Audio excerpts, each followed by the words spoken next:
Assalamualaikum warahmatullahi wabarakatuh. Saya Maisi Mutianingsih, mahasiswi peternakan semester 5 dari kelas D. Di sini saya akan menjelaskan proses pembuatan mol nasi dan pembuatan kompos. Sebelumnya kita akan menyediakan mol nasi terlebih dahulu. Yang pertama, siapkan nasi, lalu fermentasi nasi selama 7 hingga 10 hari. Berikut hasil dari nasi yang sudah difermentasikan tadi. Selanjutnya, proses pembuatan mol. Yang pertama, siapkan alat dan bahan. Berikut alat dan bahan yang digunakan: nasi yang telah difermentasi, gula, air hangat, serta wadah tempat nasi yang telah diaduk nanti. Hancurkan nasi yang telah difermentasi tadi. Lalu setelah nasi benar-benar hancur, masukkan ke dalam wadah yang telah tersedia tersebut. Kenapa digunakan bahan nasi dan gula dalam pembuatan mol tersebut? Karena di dalam nasi terdapat sejumlah nutrisi penting, diantaranya karbohidrat, protein, mineral seperti besi, fosfor, mangan, selenium, magnesium, dan kalium. Yang pertama, di dalam nasi terdapat sekitar 39% karbohidrat, sesuai dengan namanya yakni karbo dan hidrat. Maka, nasi terdiri dari ion karbo dan hidrogen. Karbon dan hidrogen tadi dalam bentuk kompleks, yakni karbohidrat akan diubah ke dalam bentuk yang lebih sederhana, yakni gula. Nah, gula merupakan sumber energi bagi mikroorganisme yang ada di dalam tanah untuk berkembang biak dan bereproduksi, sehingga dapat membantu tanah kita untuk memperbaiki strukturnya, baik secara kimia maupun biologi. Selanjutnya, protein. Nantinya protein ini akan dipecah menjadi sumber nitrogen yang dapat digunakan sebagai hormon pertumbuhan untuk tanaman. Selanjutnya yaitu proses pelarutan gula dengan air hangat.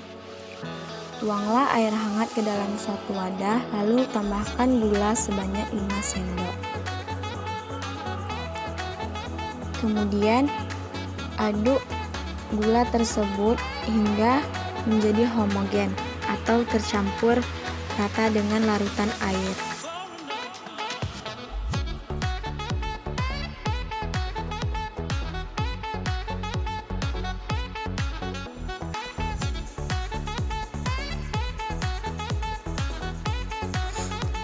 Setelah larutan gula dengan air tercampur rata, kemudian masukkan nasi yang telah kita hancurkan tadi.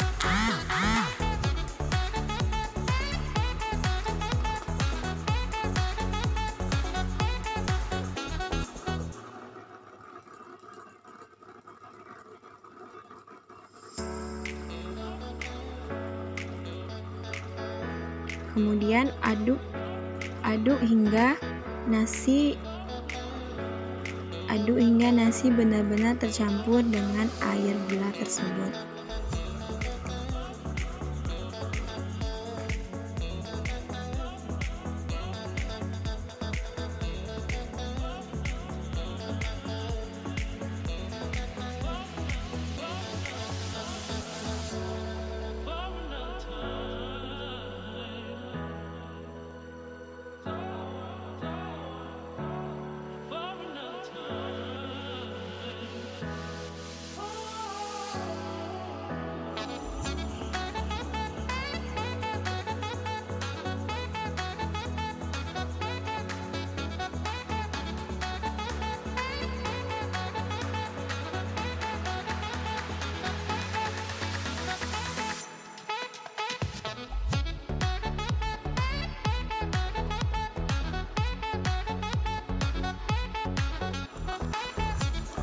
Apabila larutan sudah tercampur rata dengan nasi tersebut, maka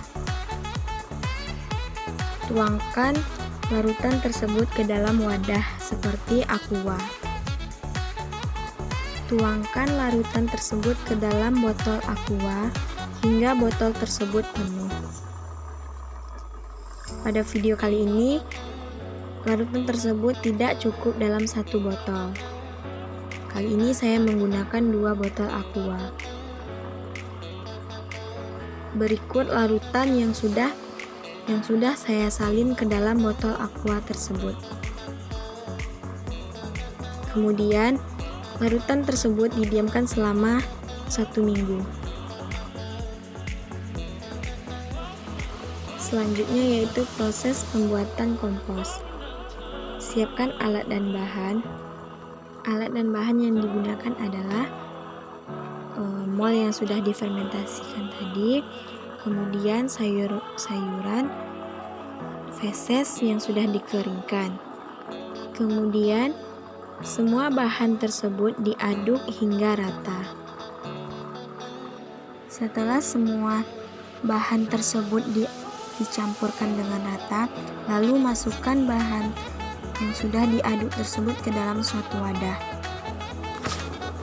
Dari hasil pembuatan kompos tadi yang telah didiamkan kurang lebih selama 2 minggu, hasil yang didapat adalah kompos berwarna agak kecoklatan, tidak ada bau menyengat, dan tekstur yang terlihat pada kompos adalah sedikit basah atau lembek.